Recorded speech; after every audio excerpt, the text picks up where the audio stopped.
Ito po ang pinakabagong adventure scooter ng Motorstar. Ito po ang kanilang Motorstar Easy Ride 175 Fi ADV. Talagang napakabangis at talagang sumasabay na po ang Motorstar pagdating po sa mga innovation ng mga motorcycle.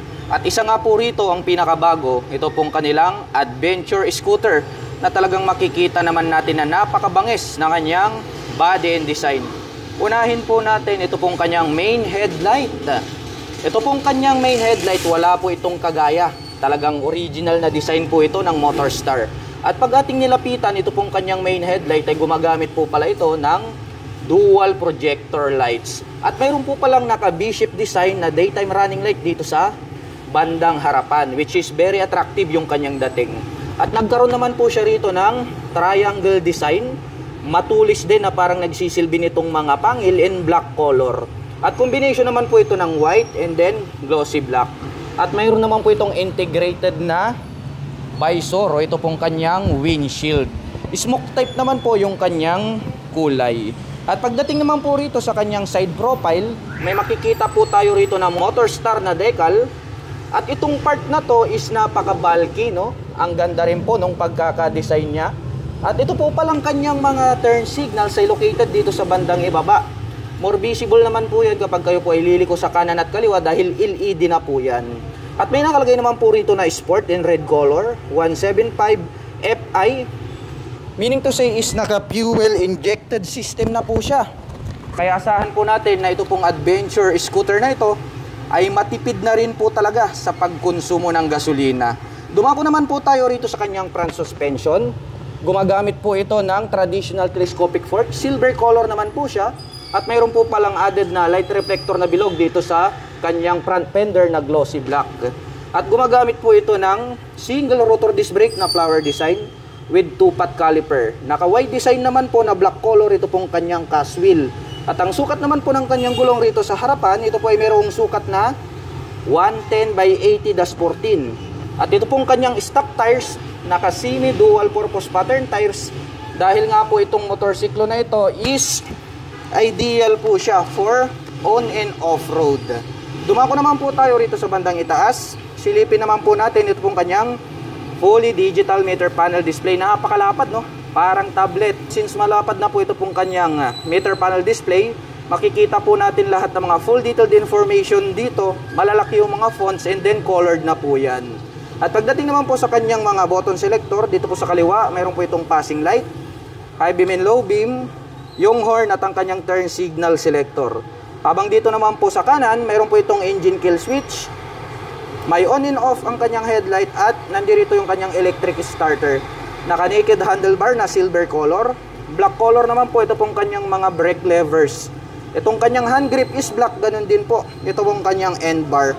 At napansin ko lang dito sa bandang harapan, nagkaroon pala dito ng touch ng carbon finish, which is more attractive naman po siya sa ating mga paningin. Mapunta naman po tayo rito sa kanyang ignition. Gumagamit po pala ito ng mechanical key. Included na po rito yung kanyang fuel at set opener. Nandirito po pala sa bandang gitna, ito pong kanyang fuel tank. May touch pa ng carbon itong kanyang fuel tip. At ang kagandahan po nito, ito pong kanyang fuel tank ay located po rito sa bandang gitna, which is more accessible naman po kapag kayo po ay magpapagas. At ito po pala ay mayroong fuel tank capacity na 8 liters. At mayroon naman po itong fuel consumption na 45 km per liter. Dito po sa kaliwa, mayroon po siya ritong side pocket. Malalim din po siya at pwede po tayong maglagay dito ng mobile phones, gloves, or coins. Bukod dyan, dito po sa bandang itaas, mayroon na po pala siya ritong integrated na USB charging port. Mayroon po tayong USB Type A and then Type C. So, dual option po yan kapag kayo po ay magre-recharge. Pwedeng Type C at Type A.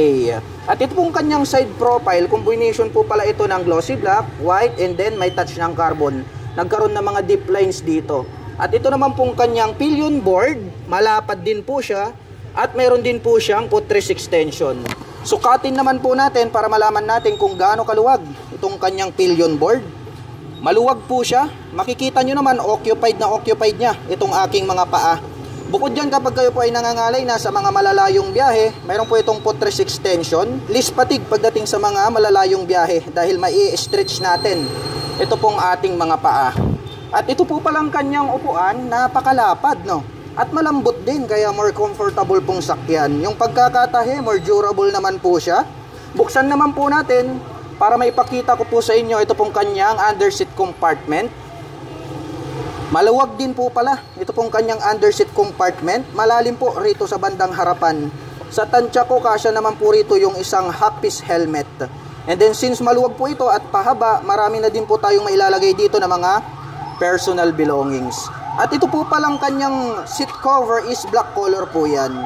At ang kagandahan niyan, ito po palang kanyang integrated na grab bar ay converted na po ito as rear carrier. Kaya pag bumili po kayo nito straight out from casa, pwede na po kayo agad maglagay rito ng top box. Yun ang kagandahan yan dahil hindi nyo na kailangang mag-aftermarket. Built-in na po yan for free. Silipin naman po natin itong kanyang side profile. Napaka-muscular ng kanyang side profile. Combination po ito ng white and then touch ng carbon na black dito sa bandang gitna. May minimal decal rito na red color. And then may nakalagay po rito na AC Ride 175 in red color. Tapos nagkaroon ng ADV na decal dito po sa bandang gitna. Ito pong kanyang pillion step is die-cast po siya, not fadable, gray color. Mayroon po itong center stand at black color naman po ito pong kanyang side stand. Silipin natin itong kanyang engine. Oh. Ang laki pala na itong kanyang engine. Matte black naman po ito pong kanyang engine cover. Ganon din po yung kulay nito pong kanyang airbox cover. At pagdating naman po rito po sa kanyang rear suspension, ito po pala ay gumagamit ng dual sub-tank shock absorber. Kaya kung inyong mapapansin, mayroon na po siya ritong gold color na canister, tapos silver, and then glossy black naman po ito pong kanyang coil spring. Ang kagandahan naman po niyan ay nakakapagbigay po ito ng magandang bouncing performance dahil nga po ito po ay naka-dual sub-tank shock absorber. Mayroon na din po pala siya ritong tire hugger na kung saan ay pinipigilan niya po na matalsikan ng dumi or putik yung other body parts nito pong ating adventure scooter. Mapunta tayo rito sa likod. Silipin naman natin ito pong kanyang tail light. Ang forma din po pala nitong kanyang tail light. No? Nagkaroon po siya rito ng mga daytime running light at yung brake light is nandirito po siya sa bandang gitna. Nakapop up naman po na LED ito pong kanyang mga turn signals. At pag sinilip po natin ito, mayroon na din po siyang plate light. May added light reflector sa gitna. At ito pong kanyang rear fender na nagkaroon pa ng touch ng carbon sa gitna. Ito po yung kanyang nagsisilbing plate holder. May light indicator pa po rito na additional na bilog dito po sa magkabila. Silipin naman po natin ito pong kanyang rear braking system. Gumagamit po pala ito ng single rotor disc brake na flower design with single pot caliper na matte black. Itim din po yung kulay nito pong kanyang cast wheel na wide design. At ito po ay naka semi dual purpose pattern tires dahil nga po ito po ay pang off-road na scooter. At may sukat naman po itong 130 by 70-13. Ito pong kanyang stock pipe, very sporty looks yung kanyang dating. Combination po pala ito ng black and then stainless steel. Matte black po ito pong kanyang head protection guard. Ganon din po yung kanyang tip.